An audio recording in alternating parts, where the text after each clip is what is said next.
هلو دوستان عزیزم، به چنل خودتون خیلی خیلی خوش برگشتین. نازنینان دلم، نیت کنین برای ماه تولد خودتون انشالله که بهترین های دنیا نصیب حال دل شما و خانواده محترمتون باشه. دوست عزیزم، برای شم تراپی که شماره واتساپ گذاشتم، لطفاً تماس تلفنی برقرار نکنین، فقط واتساپ پیام بدین. ایشون هم پاسخگو خواهند بود. طی این هفته استقبال خوبی شده از تخفیفات ویژه‌ای که به مناسبت سال نو میلادی بود. لطفاً شما هم اگر چالشی دارین، اگر مشکلی دارین، حالا عاطفی، احساسی، مالی یا هر چیز دیگه، اگر سنگینی یا چشم زخمی رو احساس میکنین رو شما خانواده محترم هست، با جلسات حالا 3 جلسه 5 جلسه اما با تخفیفات فوق العاده عالی میتونین چیکار بکنین؟ انجام بدین. الهی شکر که خیلی هاتون راضی بودین و البته همون پیام هایی که البته من دریافت کردم. خب فروردینی جان، لطفاً برای ماه تولد خودت نیت بگیر و لایک کن. یک دعای خیر برای همه فروردینی ها داشته باشین. فروردینی عزیز و نازنینم، عرضم به خدمتتون که تا 7 وعده دیگه قرار هست یک خانومی یه خدمات مالی به شما انجام بده، یا یه پولی به شما قرض میده، یا یه هدیه درست درمون میده، یا اینکه به عنوان یک مشتری یک تجارت، یک داد و ستد فوق العاده با شما خواهد داشت. لذا فروردینی، اخطاری که من این وسط میبینم راجع به ملک شماست. اگر ملک خانوادگی دارین یا شخصی دارین، در این ایام سعی نکنین که حتی به فکر فروش بیفتین، چون که بعداً پشیمونی داره، انگار که مثلا بخواد گرون بشه. خب حالا اگر نیاز خیلی خیلی عمده و شدید دارین، حداقل دیگه تحقیق بکنین، خیلی سعی نکنین با تخفیفات و فلان و اینها بخواین انجام بدین، چون که ضرر در واقع میره تو جیب خودتون و نه کس دیگه. در مورد خانواده، خب شما شرایط خوبی رو با خانواده خواهین داشت، لحظات خوبی، فک و فامیلی که یه جورایی احساس محبت رو از سمت اونها دریافت خواهین کرد. اگر در حروف اسم و فامیل خودت، مادرت، فرزندت حرف س، حرف ل، حرف آ و ب رو دارین، مهر و محبت شما، آشتی شما، حتی بودن در شادی ها، مجالس شادی برای شما خیلی خیلی پررنگتر از بقیه است. البته خب برای همه فروردینی ها این هست، ولی برای این حروف بیشتر. اگر حرف ت رو در حروف اسم و فامیلت داری، راجب فرزندت یه گشایشی ایجاد میشه که این خیلی خیلی زیباست. اگر در حروف اسم و فامیلتون اولین حروف رو من بگم، حرف پ یا حرف دو چشم رو دارین، ه، اگر دارین، شما پربرکت هستین راجب تجارت، راجب سند، مدرک، چیزایی که بالاخره برای شما پول بیاره. حتی اگر تحصیلات دارین، در این ایام میتونی که باهاش درآمد اتفاقا خوبی هم داشته باشین. یه تعداد از کارهای شما به صورت آنلاین انجام خواهد شد و شاید شما فکر میکنی که من باید حتما برم بانک، حتما برم مؤسسه، شرکت دولتی یا خصوصی، در صورتی که خبر نداری که این کارها مدتی هست که به صورت آنلاین میتونی انجام بدی. حتی کارهایی که در شهرها یا مراکز استان در اون کشوری که هستی به صورت اصلا آنلاین انجام میدن. شما نیاز به سفر کاری در مورد یه تعداد از اداره ها و اینها نخواهی داشت. اگر دور و برتون اسامی مثل معین، مبین، مبینا یا همچین اسمایی، حالا خانم یا آقاش فرق نداره، اگر هست، رفت آمد با اینها، اخبار خوش رو دریافت خواهی کرد. دوست نازنین من، اسب افتاده. معلومه که شما وفاداریتون، نجابتتون و اصالتتون رو و یه مقدار البته تعصبتون رو نسبت به محل زندگی، نسبت به زادگاه، نسبت به همخونهاتون خواهین داشت. اگر کسی راجع به اینها حرف و حدیث بگه، خب فروردینی ناراحت میشه، چرا که احساس میکنه که اینا عشق منن، اینا خانواده منن. حتی راجع به وطن هم حتی این شما احساس رو خواهین داشت. اگر علاقه‌مند به شنا کردن هستین، حالا در دریا میتونه باشه، به صورت غواصی میتونه باشه، میتونه حرفه‌ای‌تر باشه، میتونه استخر یا هر کجایی باشه که اینها هم جزء برنامه‌های تفریحی شما خواهد بود. در مورد مسائل عشقی و پولی، من شما رو روی هم رفته بهتر میبینم نسبت به شاید روزهای گذشته، شاید بهتره بگم حتی هفته‌های گذشته. شما یه تعداد اگر بخواید هزینه هاتون رو برآورد بکنین، برنامه ریزی شده جلو ببرین، حتی برای خیلی از فروردینی ها سرمایه گذاری هم دیده میشه. اگر در حال حاضر دیگه خدای نکرده کارد به استخونت خورده، احساس میکنی که خیلی بی پول شدی فروردینی، نگرانش نباش، معجزه همراه شماست، برای شماست. در یک آن با یک تماس تلفنی میتونه که مسائل مالی تو حل بشه، حتی مسائل عشقی اگر که به در واقع به یه دیوار بتونی خورده و شما سرخورده و یه جورایی احساس میکنی که دیگه عشق زندگیت رو از دست دادی، نه، آشتی هم برای شما دیده میشود. خب، اردیبهشت ماهی عزیز و نازنینم لطفاً لایک کنین، هایپ رو بزنین و یک دعای خیر برای همه اردیبهشت ماهی ها داشته باشین. مرسی.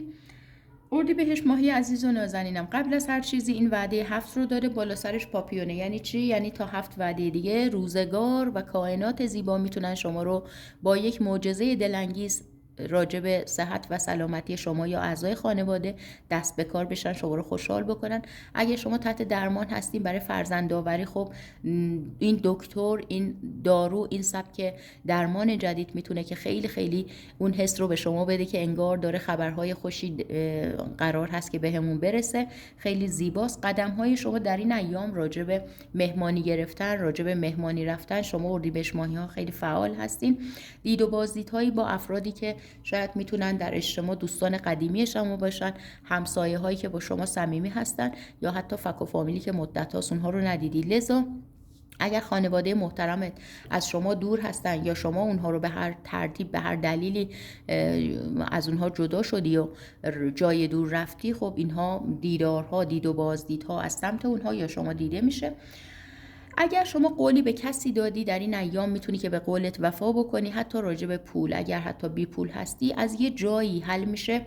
شاید این پولها اقساط شما باشن، هزینه های زندگی شما باشن، اما خب به هر حال حتی اگر راجع به عشق و عاشقی، راجع به ازدواج و قرارهای عاشقانه قولی به کسی دادی ولی الان احساس میکنی که نه، نمیتونم، نکنه، نشه، من میخوام این نوید رو به شما بدم که نه خیر، خواهد شد، خوبم میشه، از نوع خوبش هم میشه، پس نگران نباش. پرواز با هواپیما میتونه کنسلی داشته باشه، چرا که افرادی هستن که سرشون به سمت بالاست، هنوز سوار هواپیما نشدن. این میتونه مسئله خانوادگی شما باشه. مسائل جنسی آقایون اردیبهشت ماهی حتما قوی تر خواهد شد و برای خانوم ها این انتظار میره که از کیس احساسیشون بخوان که این به هر حال صمیمیت رو خیلی زیادش بکنن. خب اگر آقایی سرده، پس اردیبهشت ماهی خانوم جان این به سمت شما برمیگرده. اگر دور و برتون مهران، مهدی، مهری، مه از این جور اسمها دارین بین دوستان، همکاران یا فک و فامیل، اینها هم شما رو دعوت خواهند کرد. اگر نظری برای مثلا نظر صلوات یا حالا هر آن چیزی که راجع به شهر مکه، مدینه، حضرت محمد، حالا ذکرهای خاص، اگر اینها رو کردین که قبوله. اگر نداشتین تا به این لحظه، دوست خوب من، احتمالاً از این نیت ها داشته باشی، از این دعاهای خیر یا به هر ترتیب از این استخاره های قرآنی فلان، حالا به هر ترتیب داری و اتفاقاً مقبول هم خواهد بود. دوست من، اگر شما قصد سفر با عشقتون رو دارین، خب این سفر یه مقدار کنسلی داره، یا اینکه مثلا شما برنامه بریزی دیگه فردا صبح زود بایستی بریم حرکت بکنیم، این میتونه که با یک روز تفاوت تایمی برای شما ایجاد بشه. اگر زندانی دارین، اگر بیمار دارین، بیمار بستری در خانه یا در بیمارستان، که انشالله خدا بهتون صبوری بده، من شفا برای ایشون هم میبینم. مسائل خانوم های اردیبهشت ماهی یه مقدار گیرودار داره، یه مقدار همراه با شاید عصبانیت، شاید خط و نشان کشیدن برای فرزند، همسر، عشق، اینها وجود داشته باشه. منتها اگر خانم اردیبهشت ماهی خودش رو کنترل بکنه، این درگیری ها اصلا پیش نمیاد که شما بخوای برای کسی تکلیف تعیین کنی یا برای خونت قانون بذاری راجع به رفت آمدها، تمیزی یا هزینه ها. یه مقدار آروم باش. دنیا رو از چشم خانوادت اگر که نگاه بکنی، اونها و طرز فکر اونها برای شما کاملا قابل قبول خواهد بود. خب، خرداد ماهی عزیز و نازنینم لطفاً لایک کن، هایپ رو بزن. مرسی. یک دعای خیر برای همه خرداد ماهی ها داشته باش. خرداد ماهی جان، شما اگر آقا هستی با یه خانومی قراره تجارت بکنی، داد و ستد بکنی که خیر و برکتش رو ببینی. اگر هم که خانومی، این اتفاق از سمت یک آقا برای شما میفته که حسابتون پرپول میشه و خیلی زیباست. اینجا خانوم ها بیشتر میتونن سرمایه گذاری بکنن یا یه مبلغ پسندازی رو برای خودشون داشته باشن، اون پشت مشتا به صورت مخفیانه. ولی خب آقایون این هزینه، این مبلغ پولی که پول خوب و قابل قبولی هم هست، سریع و سر میخوان در واقع صرف چک، هزینه ها و دیگر مسائل بکنن. پول تو حساب خانم خردادی میمونه ولی تو حساب آقای خرداد ماهی خیلی دووم نخواهد آورد. اینجا ما یه نعل اسب رو داریم، در یه جایی افتاده که نعل اسب نشانه خوششانسیه و این خوششانسی چون رنگش روشن افتاده نعله، من بهتون بگم دوستان، میخواین آشتی بکنین، میخواین دکتر عوض بکنین برای درمان، میخواین برین دندوناتون رو درست کنین، عمل زیبایی یا درمانی انجام بدین، عملهای شما در مورد پشتکار شماست، اقدامات شماست، یا اینکه مثلا قدم برداشتن به سمت شغل خاص، ادامه تحصیلات، کوچ کردن و اینها اگر باشه، من شما رو بسیار خوش شانس میبینم. شما اگر بخوای ملک یا اتومبیل بخری هم خیلی خوبه، با یه قیمت مناسب و خیلی برای شما ارزش داره این معامله که براتون پیش میاد. از یک همکلاسی یا از همسایه قدیمی اخباری رو خواهید شنید که انگار که مثلا فلانی بیمار شده یا فلانی در حال طلاق و جدایی. خیلی خبر جالبی نیست ولی به هر ترتیب این رو هم خواهید شنید. دوست من، اگر شما خانم هستی سمت جادو جنبل و دعا طلسم و اینها رفتی، این دیگه کارمای منفی میتونه که از این خوششانسی شما کم بکنه، مخصوصا خانم ها رو حواست باشه. خانم های خرداد ماهی دوست دارن که راحت لباس بپوشن، موهاشون رو دم اسبی درست بکنن و بیشتر با خانواده پدری گرم میگیرن. این میتونه که اگر مادر شما با خانواده پدریتون خیلی جفت و جور نیست، میتونه صدای مادر در بیاد. اصلا مادرها رو دختراشون حساس ترن. حالا این دختر میخواد 50 سالش باشه، میخواد 2 سالش باشه، حساس ترن، مخصوصا راجع به حالا اون روند زندگی، ارتباطات و این مسائل. دوست من، در مورد خوراکی هایی که مثلا خیلی شیرینن، قند، شکر یا دسرهایی که با قند مصنوعی و اینها درست شده و اینها میتونه که برای شما چاقی یک هویی به بار بیاره. اگر در مثلا حساسین به شکم پهلو، این رو مد نظر داشته باشین. اگر فرزند کوچولو دارین، این بچه کوچولو آویزون شما میشه، اصرار میکنه که یه چیز رو براش بخرین، جزء واجبات نیست، مثلا اصلا شاید داره اما شما میخواین چیکار بکنین؟ مقابله میکنین، اون بر شما غلبه خواهد کرد. راجع به چیزایی که توی خونه خراب شده، دوست من، سریع و سیر همه چیز رو جمع و جور نکن که این به درد نمیخوره، اون یکی به درد نمیخوره، نمیدونم اینو بدم سمساری، اونو بذارم جلوی در، یکی که حالا برمیداره میبره تعمیر میکنه. شما این کارو رو بکنی بعداً پشیمون میشی. در مورد یه چیزا، نه همشون. قدم زدن برای خرداد ماهی ها در این ایام بسیار بسیار زیبا خواهد بود، خیلی حال دلش رو بهتر میکنه و یه چیزی که از مکه مکرمه اومده قبلا ها، سالهای پیش، میتونه از سمت برادر، خواهر یا یکی از عزیزانت به شما مثلا خودش آورده از عربستان، حالا هدیه آورده، سوغاتی آورده، دست خودشه بخواد که به شما بده. این میتونه یه تسبیح، سجاده هم البته باشه. اگر دور و برتون حسن، حسین، محسن از این اسمها دارین، حتی شبیه مبین، معین، اینها رو هم شامل میشه. اگر دور و برتون از این اسمها دارین که اینها رفت آمدشون با شما و خبرهای خوششون یا خیر و برکتشون به شما خواهد رسید، یا شما رو دعوت میکنن یه جایی که خیلی خوبه، دلنوازه، شما روحیتون بهتر میشه. اگر تو اسم و فامیل خودت این رو داری، مطمئن باش که حاجت روایی با شماست، برای شماست. حالا میتونه مسائل عشقیت باشه، احساسیت باشه، یا اینکه فرزند شما یه حرکت خوب انجام بده، یه نمره خوب یا موفقیت، کار پیدا کردن که شما رو شاد بکنه، یا اینکه به هر ترتیب آشتی، حل شدن کارهای حقوقی، هر کس به طریقی این بهره رو خواهد برد. خانومی برای شما قرار آشپزی بکنه، خرداد ماه شما آقای خانومی هیچ فرقی نداره. آشپزی اون خانوم غذاییه که شما خیلی دوست داری و خیلی خیلی خوشمزه درست شده. این حتی میتونه غذای تعارفی مادرت باشه یا یکی از آشناهاتون باشه یا یه همسایه باشه، یهویی شانسی برای شما بیاره و بهتون میچسبه ها، یعنی عالی. یه دعای خیری هم پشت سرش خواهید داشت. خب تیرماهی عزیز و ارجمند، لطفاً لایک کن، یک دعای خیر برای همه تیرماهی ها داشته باش، لطفاً هایپ رو بزنید.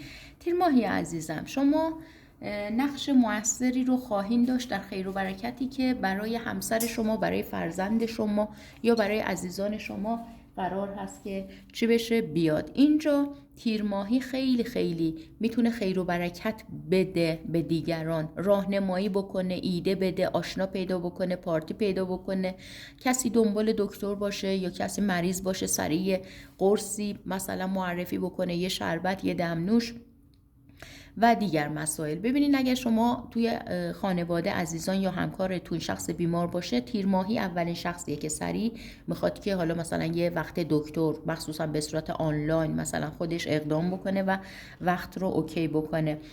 اگر شما دور و براتون شخصی رو دارین که محمد صداش میزنند، این آقای محمد که قطعا آقا و آقای من لاغر میبینم ایشون رو، قدش مشخص نیست ولی لاغر اندام هستن ایشون. این محمد قراره که یه خبر مهم رو برای شما بیاره. این خبر مهم میتونه خبر خوب باشه، میتونه خبر جالب نباشه، ولی خب انگار که راجب خودش و خانواده شخص خودشه. اگر محمد خودتی یا اگر شما نیت کننده خانم هستی، برادرت، همسرت، اون هم میتونه راجب کار و زندگی شخصی خودش باشه، حالا یا خانواده همسری فلان مثلا اگر داداشت باشه.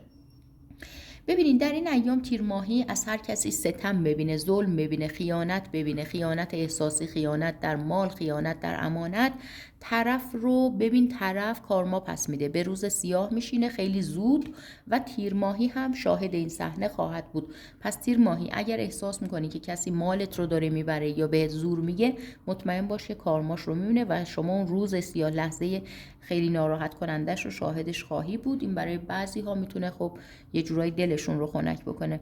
مادر شما، خواهر شما قرار هست که با شما تماس‌های تلفنی بسیار بسیار طولانی داشته باشن.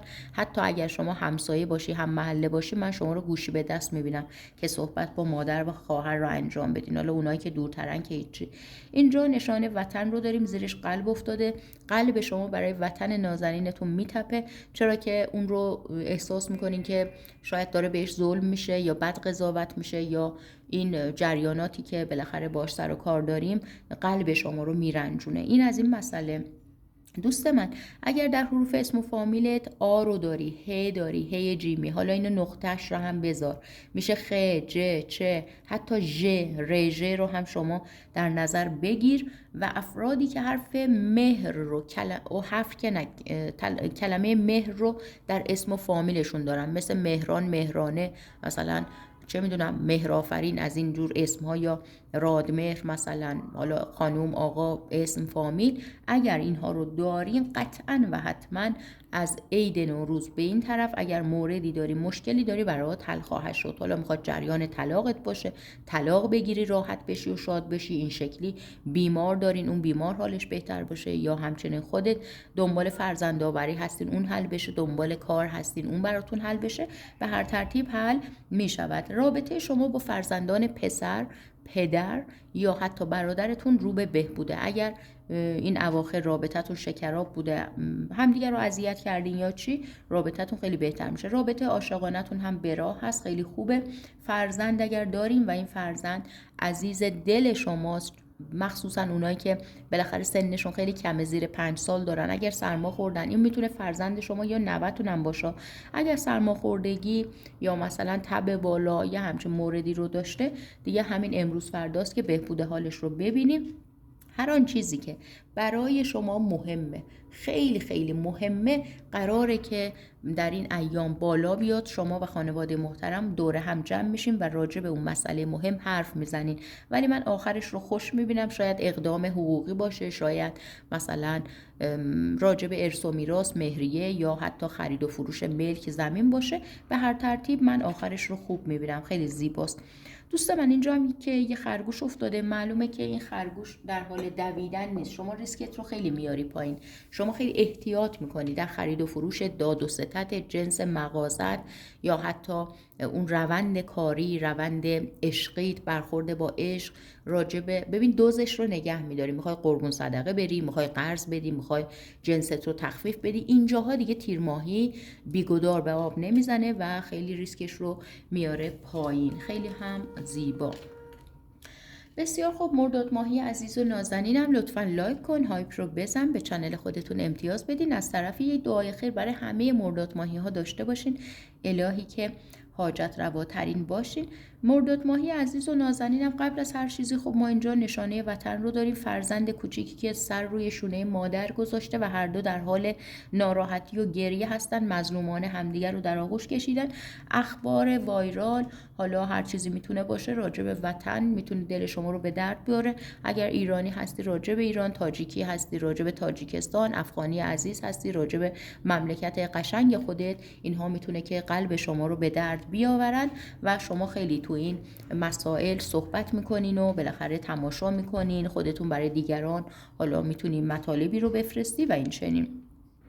اگر خانومی هست در ایل و تبار شما که خیلی خیلی اهل جادو طلسم یا شغلش مثلا دعانویس هست، این احتمالاً کلاً چیز بشه، مریض بشه و شما یا اعضایی از خانوادهتون این مریضی ایشون رو ربط بدین به چی؟ به اینکه مثلا داره کارما پس میده یا آخر عاقبت این کارا اینجوری میشه. همچین صحبتایی رو به هر حال خواهیم کرد. حالا قضاوت نمی کنیم، اما اصلا جادو طلسم فلان شاید احساس شما باشه، احساس کنین که تو کارتون کسی جادو زده، تو بختتون، تو شغلتون، تو حساب بانکیتون. اما خب این سنگینی رو شما میتونین با یه مقدار صحبت با پروردگار، مثلا اگر مسلمان هستین یه حالا از اینترنت میتونین، صوتیش هست، سوره های قرآنی رو بتونین باز کنین و با صدای بلند توی خونه پخش بکنین. اینها خیلی خیر و برکت میاره تو زندگیتون، سنگینی رو بیرون میکنه و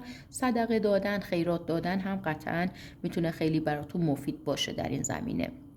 اینجا ما یک سگ وحشی رو میبینیم، سگی که انگار هار شده، انگار که وحشیه و این افرادی رو نشون میده که شاید چشم دوختن به اینکه به مال شما، به آبروی شما، یا پشت سرتون حرف میگن یا میخوان حق و حقوق شما رو پایمال بکنن.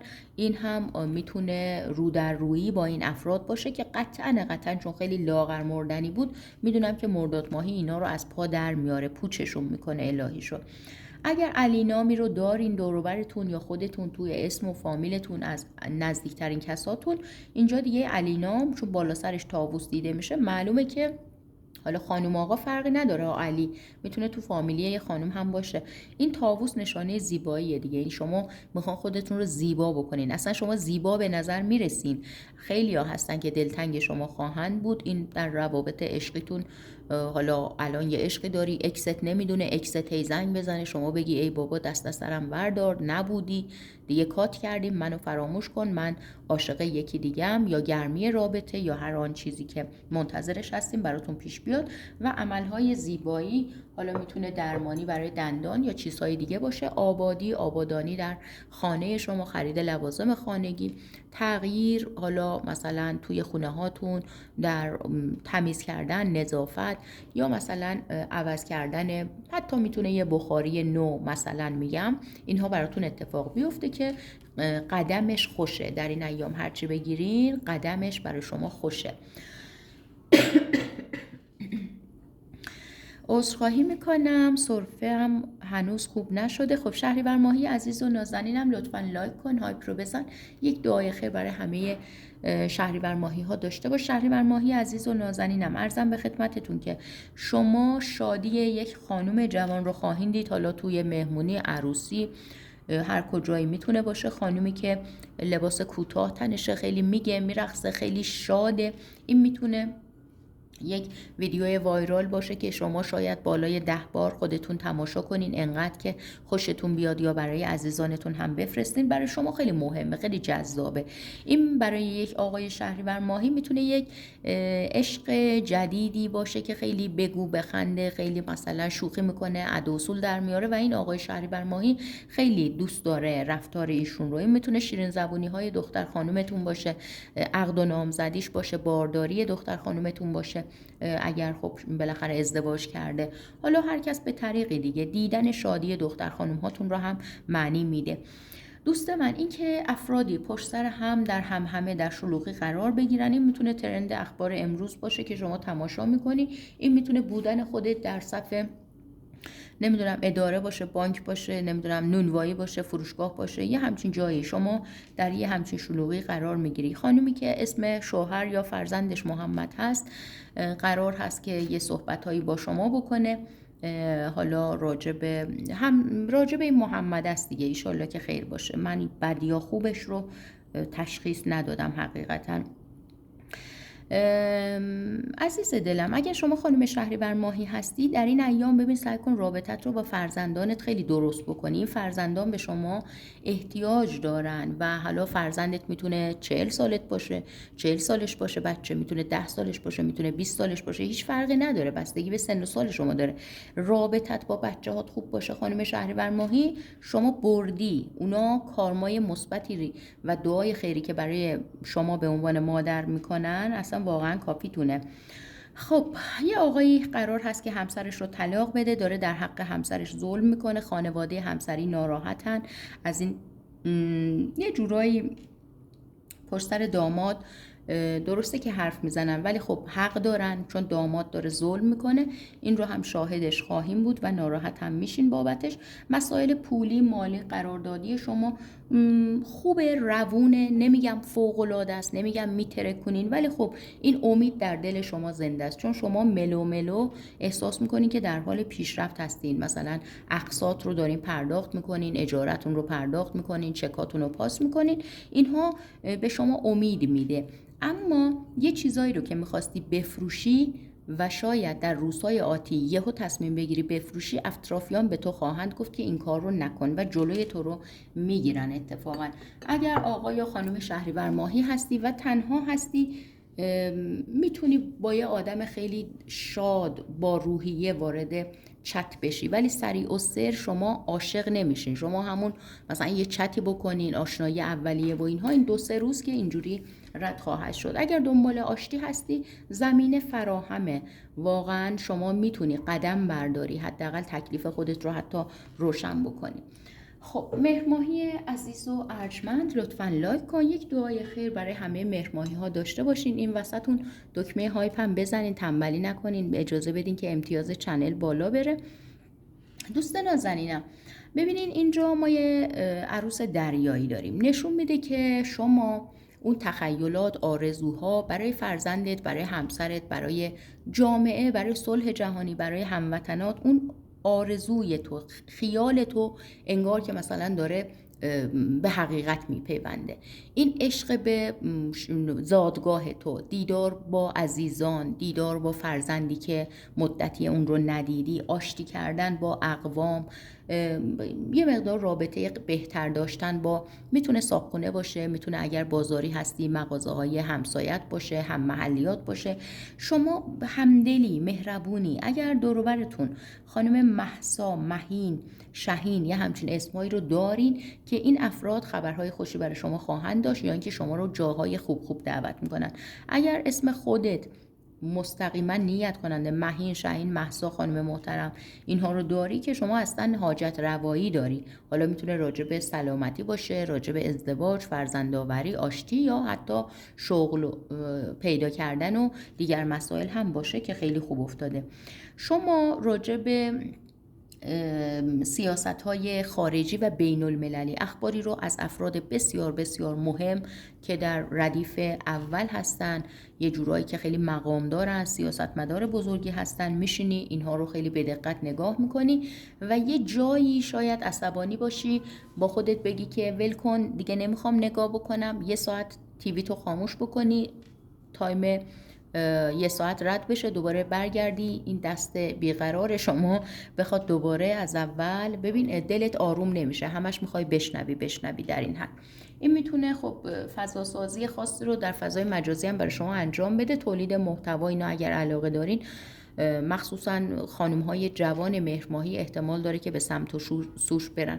اگر در حروف اسم و فامیلتون حرف م رو دارین، م اگر دارین، حتما یه گشایشی در امور مالی شما رخ خواهد داد و این مها حتی میتونن یهویی ازدواج بکنن. اگر که حتی قصدش رو نداری اما تنهایی، یهو میتونی که تجدید فراشی انجام بدهی و راجع به یک بیماری که نه برای خودته نه برای عزیزان نزدیکته، به هیچ عنوان قوم و خویش دور، یه همسایه یا همکار، میتونه برای خانواده همکارت هم ایجاد باشه، یه بیماری که سخته، درمانش سخته، شما میشنوی این رو تو خونه راجبش صحبت خواهیم کرد که فلانی به هر ترتیب دعا میکنین، این هم خیلی زیباست.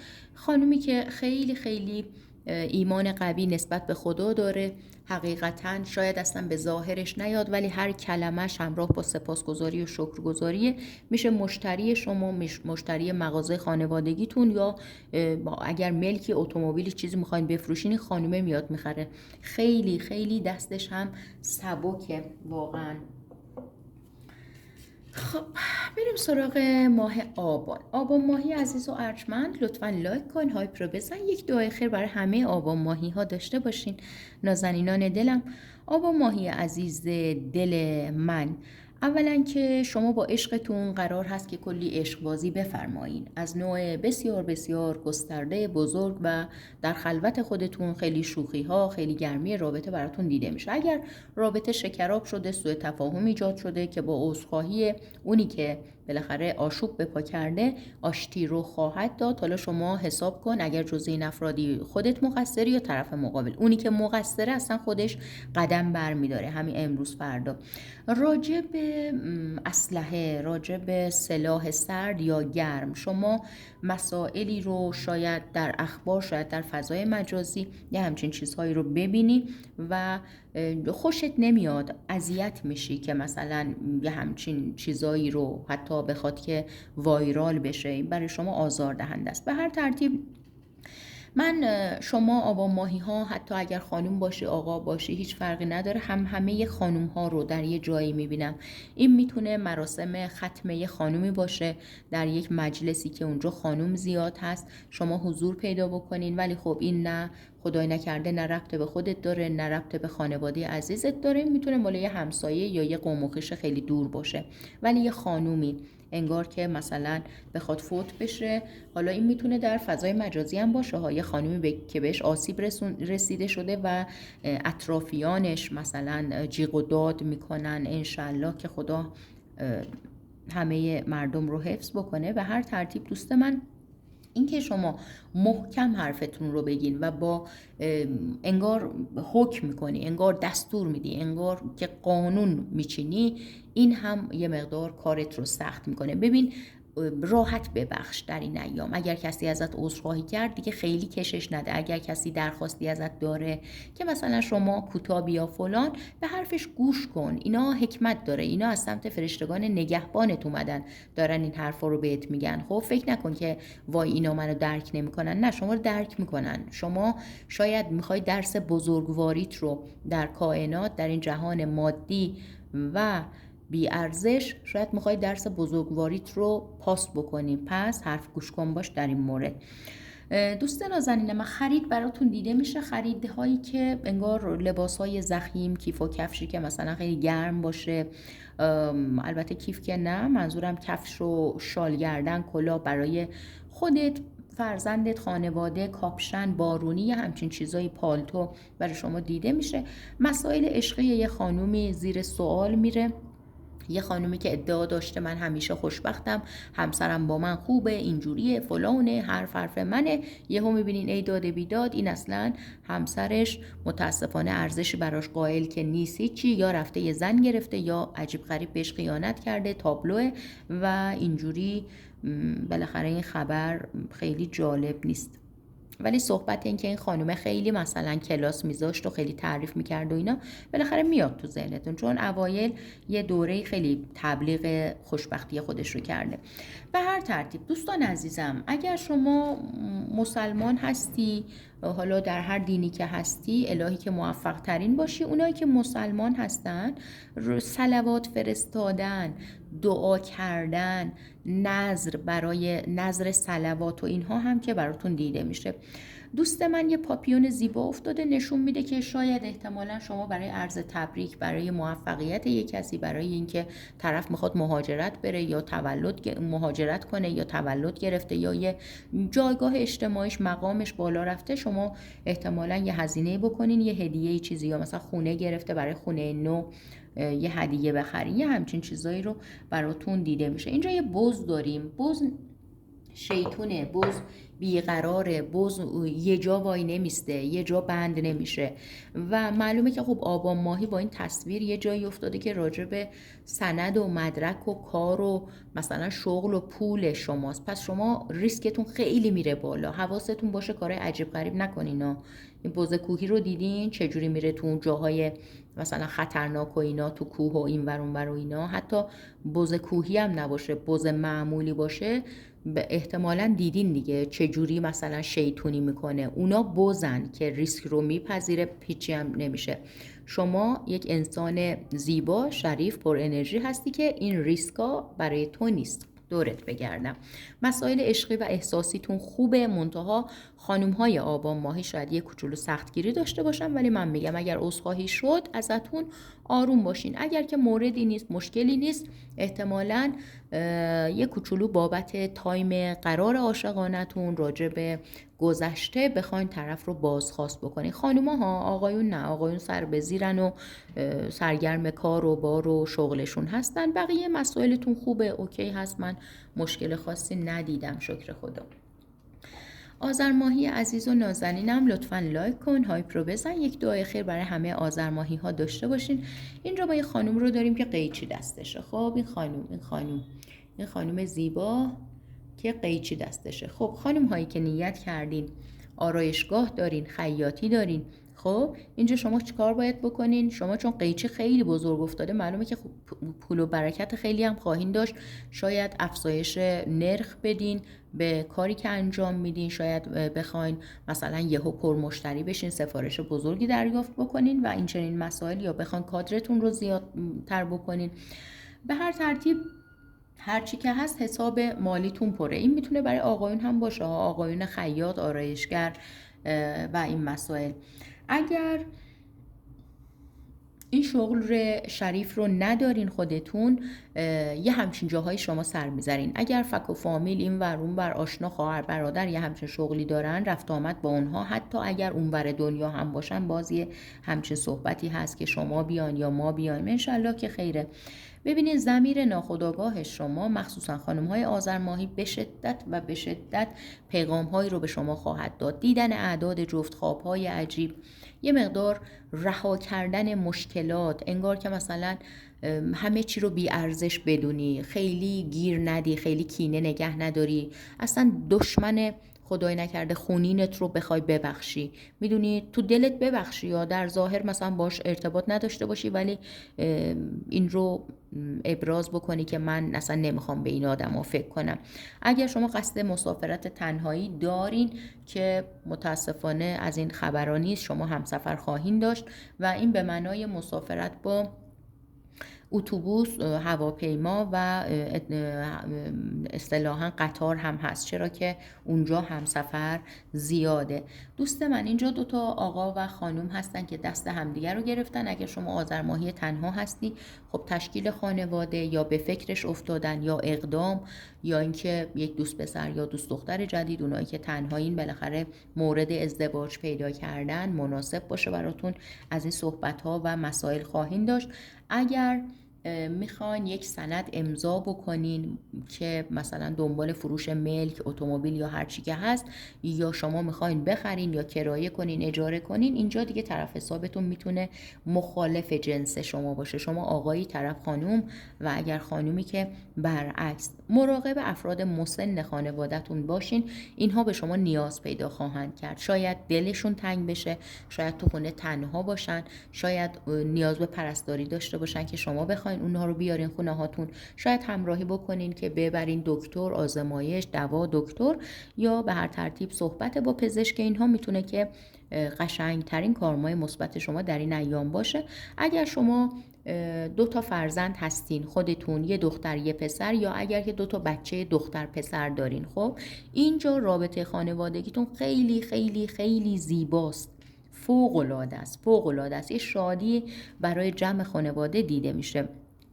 مهر و محبت نسبت به خواهر، نسبت به مادر براتون زیاد و زیادتر خواهد شد. اگر حرفی دارین، اگر خیلی رفتار شما با هم نمیسازه، خب من اینجا شما رو خیلی هم نوا میبینم. از خانواده عمه یا عمو میتونه که اخباری به گوش شما برسه یا اینکه باتون تماس بگیرن. اخبار خوب یا بدش نیفتاده، ولی معلومه خانواده پدریه. دوباره خانواده پدری رو نشون داده، حالا ایشالله که خیر باشه. راجع به کودکان کار و افرادی که مظلومانه تلاش میکنن ولی در برابر تلاششون پول کمی به دست میارن، این میتونه شما خودتون اصلا شاهد باشین و بخواین به همچون خانواده هایی کمکی مالی یا حالا لوازم خانه، خوراکی جمع بکنین، ولی شما نقش فعال خواهین داشت. این میتونه در فضای مجازی وایرال بشه، شماره حسابی، کارتی یه جایی بذارن که بخوان مثلا کارهای خیر انجام بدن برای خانواده های این چنینی و فرزندان کار، که اونجا شما هم فعال خواهیم بود. به لحاظ عشقی و مالی خوبه، اوکی هست. آذر ماهی هم بخشنده است، هم مهربانه، هم آرومه، هم دوست داره در لحظه حال باشه، کینه نداره، با کسی دشمنی نداره. اینها شما رو میبره به سمت صلح، به سمت آرامش، و حتی راجع به مسائل پولی هم با این احساس در زمان حال که باشی خیر و برکت هم میاد دیگه برات. اگر نگران مثلا گذشته و آیندت نباشی، فقط رو زمان حال که زوم خواهی کردیم، برات پول هم به بار میاره. اما فصل زیبای زمستان و دیماهی عزیز و نازنینم، لطفاً لایک کن. یک دعای خیر برای حاجت روایی همه دیماهی ها داشته باشین. عزیزان دیماهی، عرضم به خدمتت، افرادی خواهند بود که بخوان از شما مثلا کلاهبرداری کنن. نه، میتونه این بستگی به شغلتون داره ها، شغل شما و خانواده محترم. این میتونه یه کلاهبرداری خیلی بزرگ باشه که بایستی در قراردادها، قولنامه ها، خرید اجناس، بار با وزن زیاد فلان، اینا رو حواستون باشه. بستگی داره که شما چه شغلی دارین اصلا. میتونه یه کلاهبرداری از سمت یک فروشنده باشه، یه فروشنده‌ای که مثلا بخواد یه سکه تقلبی به شما بفروشه، یا یک لباسی که خیلی زود مثلا جنس خوبی نداره الکی تعریف کنه، یا گران فروشی بکنه، یا راجع به مواد غذایی که مثلا یه چیزی که خدای نکرده تاریخ انقضاش مثلا گذشته، اینا رو مثلا پاک کنم فلان. بچه‌ها اینا راحت پاک میشه. این لوازم بهداشتی، مواد غذایی با یه استون معمولی، با یه گوش پاکن اینا رو پاک میکنن. میدونی اینا رو یه در وسیله کوچیک هست که دوباره میتونن قیمت جدید بزنن، میتونن تاریخ جدید بزنن. کار عجیب غریبی نیست. پس از جاهای مطمئن در این ایام خرید بکنیم. اگر شما عاشق هستین دوست من، یک غم عشق نه چندان عمیق ولی انگار یه اعتراضی هست، انگار یه گلایه‌ای ته دلتون است که احساسیتون خواهی داشت، ولی این عاملی نیست برای کاتی یا برای مثلا قهرای عجیب غریب یا دعوا. انگار یه گوشه دلتون دنبال فرصت هستین که با طرف درد دل کنین، صحبت بکنین، حرفای دلتون رو بگین که اون خودش رو مثلا بخواد اصلاح بکنه یا این سوء تفاهم رو برطرف بکنه. این رو که دارین. اگر تنها هستین این 1-2 روزه، ببین در حال حاضر من نمیبینم که مثلا شما یه عشق آنچنانی فلان داشته باشین. نهایت آشناییتون اینه که شاید یه شماره تلفنی رد و بدل بشه، یا در فضای مجازی مثلا بشینین چت بکنین، اون صحبت‌های آشنایی، چه خبر، خوبی، الان چی پوشیدی از این صحبت‌ها دیگه، از این چت‌های معمولی داشته باشین و بالاخره اون صمیمیت و عشق واقعی رو این امروز فردا که نخواهید داشت. ببینید اینجا ما یه دیو داریم، دیوی که شاخ داره، اما الهی شکر دیوه که خودش رو سیاهه، این میخوره به بنبست. این دیوه کسی شما رو جادو بکنه، چشم بزنه، حتی این بیمار هم که باشین انرژی منفی دیگه، بیماری هم نشون میده.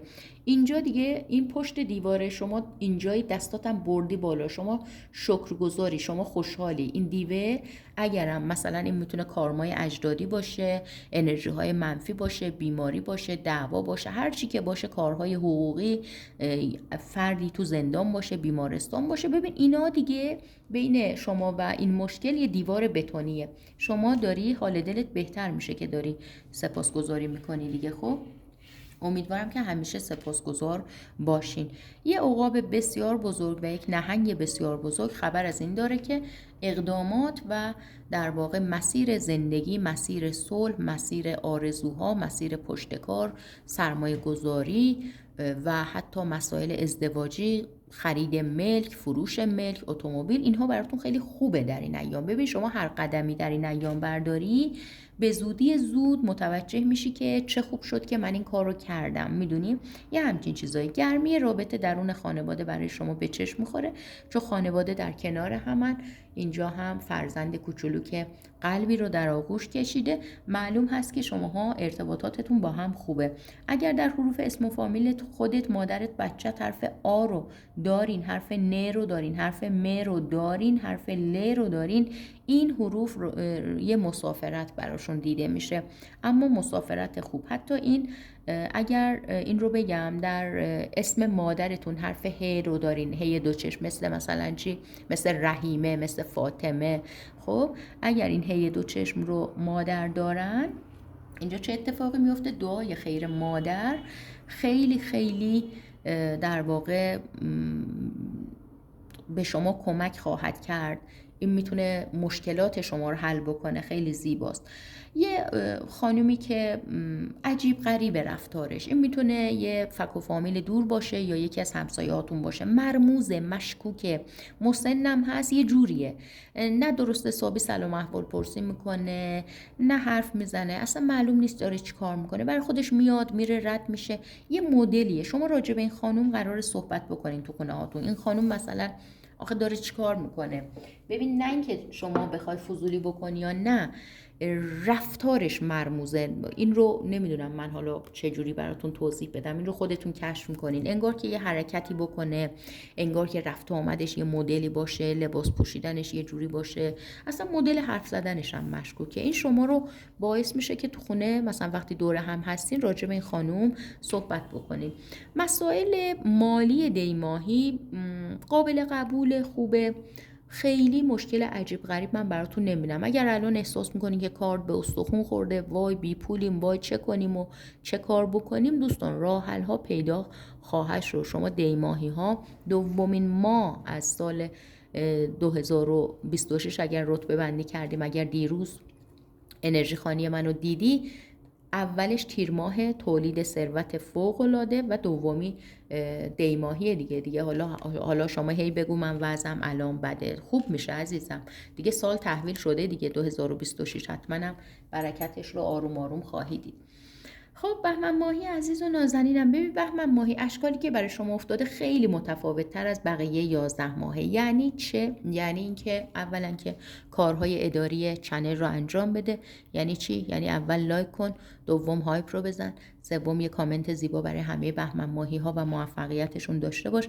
بهمن ماهی ذهن شما درگیر از سواله، ذهن شما خیلی خیلی سوال میپرسه. شما سوال میپرسی از کیس احساسیت، از مادرت، از پدرت، از رئیست، از همسرت، از فرزندت، از همه، از راجب معنویات، راجب تاریخ، راجب موزه، راجب فیلم، راجب همه چی، راجب اخبار. ببین بهمن ماهی تحقیق میکنه، سوال میپرسه اما به جواب نمیرسه. بهمن ماهی مؤاخذه میکنه. بهمن ماهی خیلی ها رو به خدمتشون میرسه با تندی. میخواد، چرا؟ چون میخواد زندگیش نظم داشته باشه و این به هر ترتیب ادامه 1-2 روز هست که حواسم بهتون هست، این کارا رو دارین میکنین، ادامه هم خواهد داشت.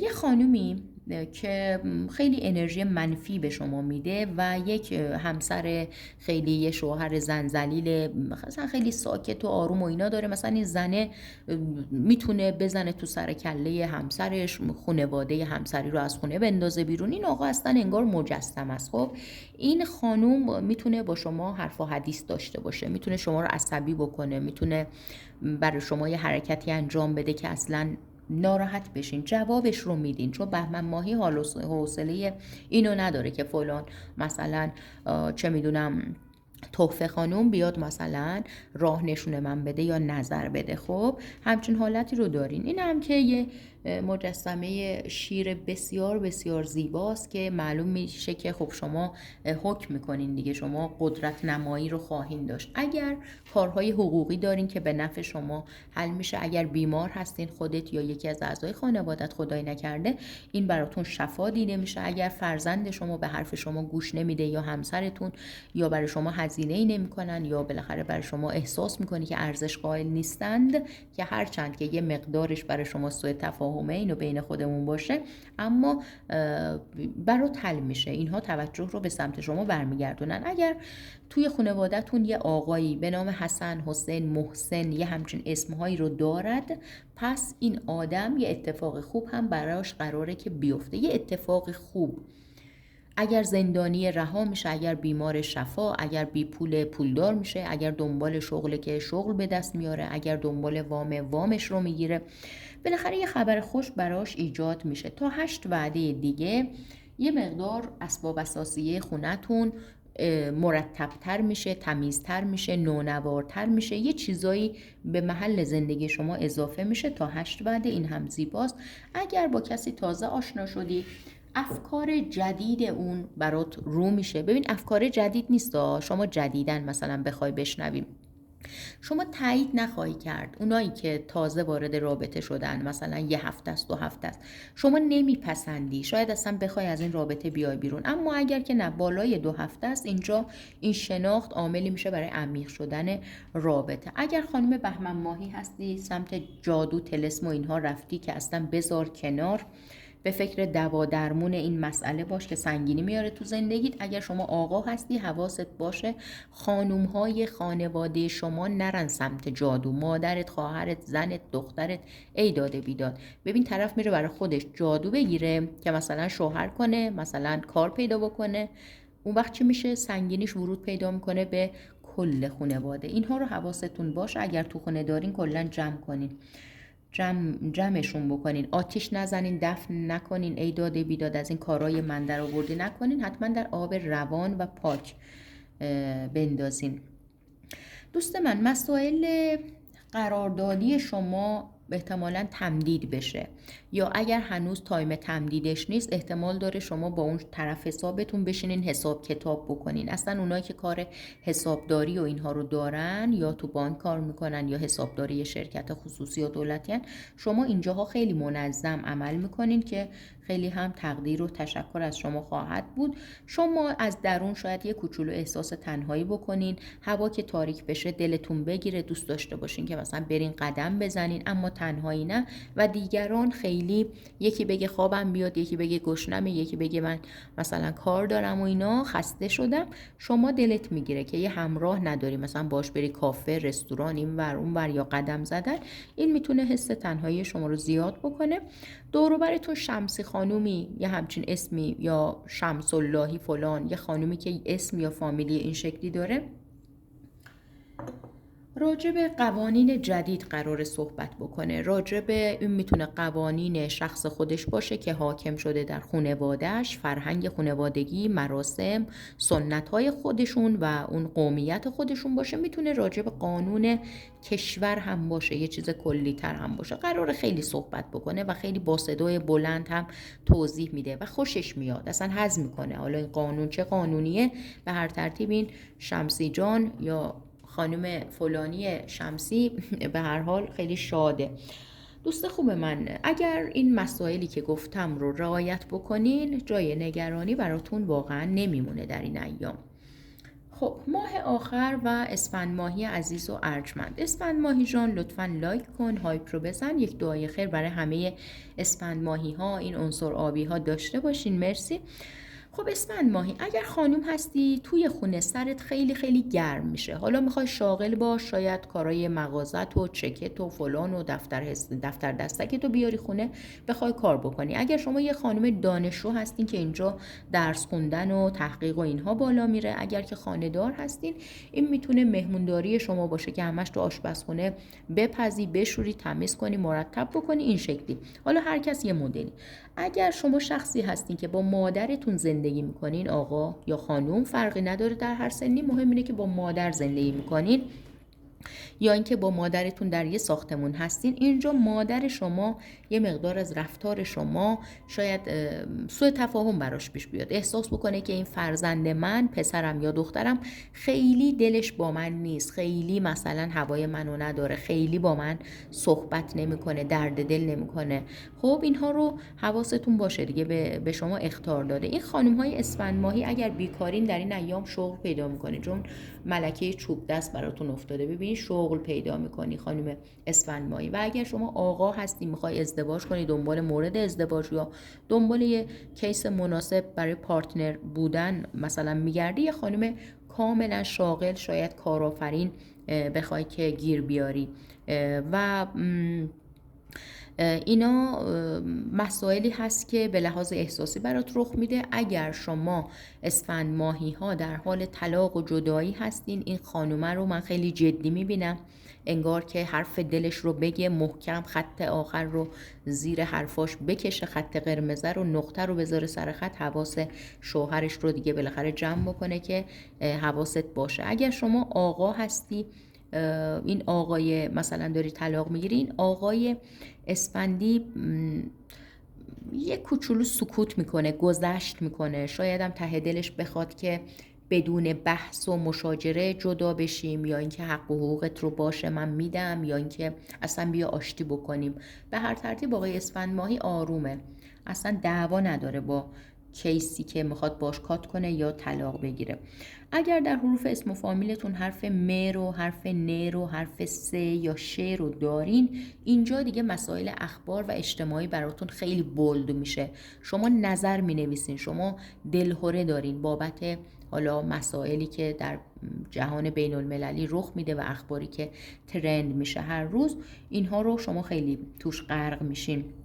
دوست من، افرادی که حرف ف یا حرف ای، ا، او تلفظ این چنینی رو دارن، میان سمت شما به عنوان مشتری، به عنوان وکیل، دکتر، که به هر حال خیر و برکت به شما برسونن. این هم زیباست. مسائل عشقی اسفند ماهی خوبه، اوکی هست و این وعده 4 رو داده بهتون. این وعده 4 نشون میده که خانوم های تنهای اسفندی تا 4 وعده میتونن عاشق بشن. از همین لحظه که بیننده این ویدیو از من هستی، میتونه 4 دقیقه باشه، 4 ساعت باشه، میتونه 4 روز باشه، ولی خب دیگه بیشتر از 4 روز فکر نمی کنم.